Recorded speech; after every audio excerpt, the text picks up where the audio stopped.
नमस्कार। आज हम एक ऐसे दिव्य और रहस्यमय व्यक्ति के बारे में जानेंगे जो पूरे जगत के लिए प्रेरणा का स्तोत्र है, श्री कृष्ण।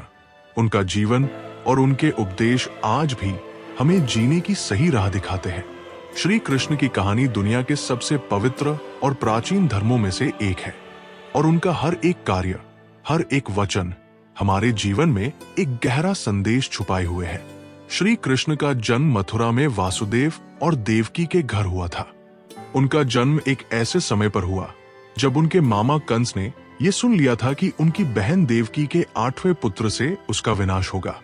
कंस ने अपनी बहन और उसके पति को कैद कर दिया और हर एक बच्चे को मारने का फैसला किया। लेकिन कृष्ण का जन्म कोई आम जन्म नहीं था। जब श्री कृष्ण का जन्म हुआ तब उन्होंने अपने डिवाइन रूप को दिखाते हुए जेल के ताले तोड़ दिए और अपने पिता वासुदेव को उन्हें यमुना नदी के पार गोकुल भेजने का मार्ग दर्शन दिया। इसी प्रकार श्री कृष्ण की शक्तियों का प्रदर्शन हुआ। कृष्ण का बचपन भी एक अनेक अद्भुत कहानियों से भरा हुआ था। उनका बचपन गोकुल में अपने साथियों और परिवार के साथ अनेक कथाओं का अंग रहा था। कृष्ण की सबसे प्रसिद्ध लीला थी माखन चोरी। गोकुल के बच्चे उनका साथ देते थे और कृष्ण अपने मस्त और चालाक तरीके से छुपकर माखन खाया करते थे। इस प्रकार उन्होंने अपने प्रशंसकों को हमेशा आनंदित किया। कृष्ण की दूसरी महान लीला थी कालिया मर्दान। जब कालिया नामक सांप ने यमुना नदी को अपने जहर से भर दिया था, तब कृष्ण ने अपनी अनंत शक्ति दिखाई और कालिया को अपने विशाल तलवों से दबाकर उनका विनाश किया।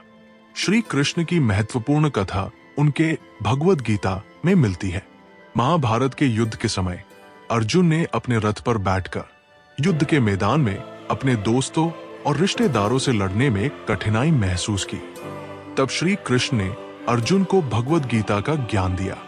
उन्होंने अर्जुन को अपने कर्तव्य को समझने और अपने धर्म पर टिकने के लिए प्रेरणा दी। कृष्ण ने कहा था, तुम अपने कर्म पर ध्यान दो पर उसके फल पर नहीं।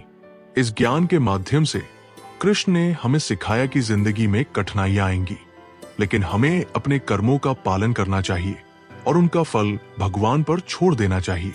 श्री कृष्ण का जीवन एक प्रेरणा का प्रतीक है। उन्होंने अपनी लीलाओं, अपने ज्ञान और अपने भक्ति के माध्यम से दुनिया को ये समझाया कि भक्ति और प्रेम ही सबसे बड़ा मार्ग है। उनकी भक्ति में ही सच्चा सुख और शांति छुपी है। श्री कृष्ण के जीवन से हमें ये भी सीखना चाहिए कि हमेशा अपने धर्म और कर्तव्य का पालन करें, बिना किसी भय के।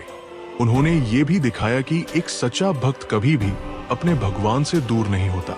चाहे वो दुख हो या सुख, वो हमेशा अपने भगवान में विश्वास रखता है। तो दोस्तों, श्री कृष्ण की कहानी हमारे लिए सिर्फ एक कहानी नहीं है, बल्कि एक जीने का तरीका है। उनका ज्ञान, उनका प्रेम और उनका धर्म हमारे जीवन का मार्गदर्शक बन सकते हैं। श्री कृष्ण की कृपा सब पर सदैव बनी रहे। जय श्री कृष्ण।